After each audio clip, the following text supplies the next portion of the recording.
ఆపదలో కూడా తెలంగాణలో డబ్బులు లేకుండా నిధులు కాలేనటువంటి చరిత్ర ఈ రోజు సృష్టించినటువంటి కేసీఆర్. ఈరోజు తెలంగాణలో ఏదైనా సహాయం ఇలాంటి సహాయక చర్యలు చేపడాలంటే ప్రభుత్వ ఖజానాలో కనీసం ఒక 5,000 కోట్లు 10,000 కోట్లు నిధులుండింటే గనక గవర్నమెంట్ ఒక 5,000 కోట్లను 10,000 కోట్లను అక్కడ శాంక్షన్ చేసేవాళ్ళు. తెలంగాణలో కేసీఆర్ చేసిన అప్పులకి సంవత్సరం నెలకి 7,000 కోట్లు అప్పులు వడ్డీలు కట్టుతున్న పరిస్థితి మనది. రైట్ సుజాత గారు, మళ్ళీ వస్తా మీ దగ్గరికి. మనతోటి బీఆర్ఎస్ నేత వివేక్ పటేల్ గారు ఉన్నారు, ఆయనతో మాట్లాడదాం. వివేక్ పటేల్ గారు, good evening sir. Very good evening అండి. మీడియా మిత్రులందరికీ కూడా నమస్కారాలు. అమ్మా న్యూస్ ఛానల్ చూస్తున్న వాళ్ళతో పాటుగా ప్యానలిస్టులకు కూడా నమస్కారాలతో ముందుగా అందరికి ఉపాధ్యాయ దినోత్సవ శుభాకాంక్షలు. Thank you sir. మరి మా సోదరి కాలువ సుజాతక్క గారికి ఈ రోజు మీరు అయినటువంటి టిపిసిసి ఏదైతే తెలంగాణ ప్రదేశ్ కాంగ్రెస్ అనేది ఏర్పడటానికి కారణం మా కేసీఆర్ గారు. కేసీఆరే లేకపోతే తెలంగాణ రాష్ట్రమే వచ్చేది కాదు. ఈ రోజు టిపిసిసి అనే విభాగమే ఉండేది కాదు. ఈ రోజు వివేక్ గారు, తెలంగాణ రావడానికి మీరు కారణం అంటే ఇచ్చింది కాంగ్రెస్ అంటున్నారు. కాంగ్రెస్ వారే ఇచ్చారంటున్నారు వాడు. కాంగ్రెస్ వారు ఇవ్వకపోతే ఎక్కడి నుంచి వచ్చేది అంటున్నారు వాడు. ఈ రోజు కేసీఆర్ గారు ఆమరణ నిరాహార దీక్ష చేస్తేనే కదా ఆ రోజు డిసెంబర్ 9 రోజు సోనియా గాంధీ జన్మదినమా ఇంకోట అని చెప్పి ఆ రోజు ప్రకటించింది. ఈ రోజు కేసీఆర్ గారు ఆమరణ నిరాహార దీక్ష చేస్తే డిసెంబర్ 9 తారీఖు ప్రకటన వచ్చింది.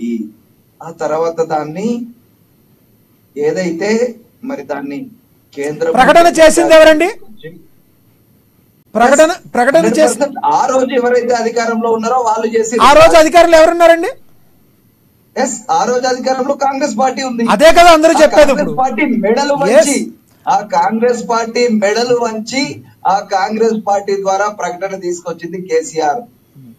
ఢిల్లీ మెడలు వంచి ఈ రోజు తెలంగాణ రాష్ట్రం అనేది ఏర్పాటు కావడానికి ముఖ్య భూమిక పోషించింది.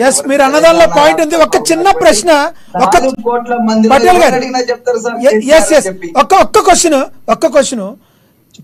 తెలంగాణ కోసం మెడలు వంచి తెచ్చిన తెలంగాణని మరి కేంద్ర ప్రభుత్వం మెడలు వంచి మేము కేంద్రం మొత్తం చక్రం తిప్పుతామని టీఆర్ఎస్ని, తెలంగాణ రాష్ట్ర సమితిగా ఉన్న టీఆర్ఎస్ని బీఆర్ఎస్గా ఎందుకు మార్చారండి? తెలంగాణలో అందరికీ కూడా కళ్ళని సాకారం అయిపోయినాయా? తెలంగాణలో చేయాల్సిందంతా మంచి చేసేసారా? తెలంగాణ రాష్ట్ర సమితిగా ఉన్న టీఆర్ఎస్ని బీఆర్ఎస్ గా చేయడం వల్ల తెలంగాణ ప్రజలకు అన్యాయం జరిగిందా? ఎవరైతే కేంద్రంలో ఉన్న వాళ్ళను, కేంద్రంలో ఉన్నటువంటి అధికార పార్టీలు, ఈ కాంగ్రెస్ పార్టీ అప్పుడు 2004 నుండి 2014 వరకు వాళ్ళు ఏం చేయలేదు తెలంగాణకు. ఇప్పుడు ఈ 2014 నుండి ఇప్పుడు ఉన్నటువంటి అధికారంలో ఉన్నటువంటి బీజేపీ పార్టీ వాళ్ళు కూడా ప్రత్యేకించి తెలంగాణకు కేటాయించినటువంటి నిధులు ఏం లేవు. మొన్న కూడా మీరు చూసిరు ఈ 2024 బడ్జెట్ లో తెలంగాణకి ఏం కేటాయించారు అనేది గుండు సున్నా తెలంగాణకు కేటాయించింది. అందుకోసం అప్పుడు ఉన్నటువంటి మా అధినేత, మా నాయకుడు తెలంగాణ రాష్ట్ర సమితిని భారత రాష్ట్ర సమితి చేసి ఎప్పుడైతే మేము కేంద్రంలో కీలకంగా ఉన్నట్లయితేనే ఈ రాష్ట్రాన్ని అభివృద్ధి చేయగలం అనేటువంటి లక్ష్యంతో